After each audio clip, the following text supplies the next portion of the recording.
made you invisible. No one could ever catch you.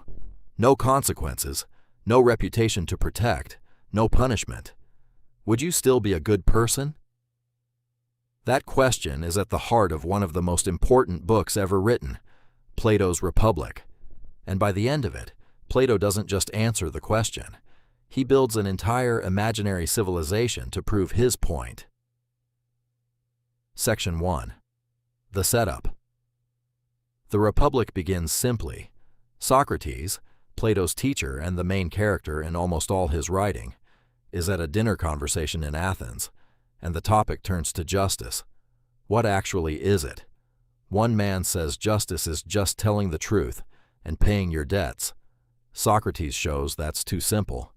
Another says justice means helping your friends and hurting your enemies. Socrates picks that apart too. Then a sharper voice enters, a man named Thrasymachus. He argues that justice isn't some noble ideal at all.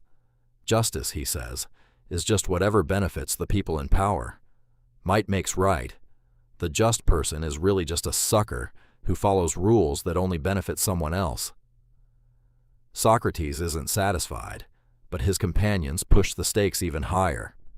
Section 2. The Challenge. Two of them, Glaucon and Adeimantus, bring back that invisibility ring. They tell Socrates, "Prove to us that justice is worth having for its own sake, not for reputation, not for reward, not because you're scared of getting caught. If it didn't benefit you at all to be just, would it still be worth it?" Socrates takes the challenge, but instead of answering right away, he does something strange. He says, "Justice is hard to see clearly inside one person's soul, so let's build it bigger. Let's imagine constructing an entire city from scratch, a perfectly just city. If we can see what justice looks like at that scale, we can zoom back in and understand the individual." Section 3. The Ideal City. So together, they design a society. This imagined city has three classes of people: the producers, farmers, craftsmen, workers who keep the city fed and running, the guardians, the soldiers and protectors who defend it, and at the very top, the rulers. And here's Plato's most famous, most controversial claim. The rulers of this ideal city should be philosophers, not because philosophers are power-hungry, in fact, the good ones don't even want the job, but because only they have trained their minds to see past illusions and understand what's actually true and good, not just what looks good. Justice, in this city, means everyone does the job they're suited for, and nobody oversteps into a role they don't belong in. Section 4. The Allegory of the Cave. To explain why philosophers are different, Plato tells the most famous story in the whole book, the Allegory of the Cave. Picture prisoners chained inside a cave since birth. They face a wall. Behind them, a fire burns, and objects are paraded in front of it, casting shadows on the wall.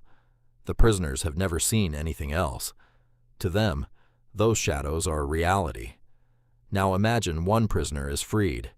He turns around, sees the fire, and it's blinding, painful even. He's dragged up and out of the cave into the sunlight, and it overwhelms him. But slowly, his eyes adjust. He starts to see trees, water, the sky, and eventually, the sun itself. That sun represents ultimate truth, what Plato calls the form of the good. When this man goes back down into the cave to tell the others what he's seen, they don't believe him. They mock him. To them, he seems like he's ruined himself. Some even want to kill him for trying to drag them out. That story is Plato's picture of philosophy itself. And honestly, it's hard not to think of Socrates, who really was killed by his own city for challenging what people thought they knew. Section 5. Back to the individual.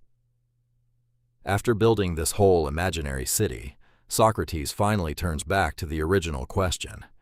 He argues the individual soul has three parts too, matching the three classes in the city: reason, spirit, and appetite.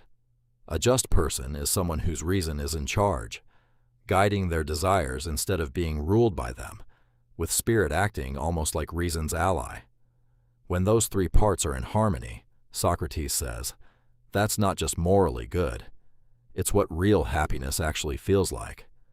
A person ruled by chaotic desires might get what they want in the moment, but they're never at peace. So, back to the ring of invisibility.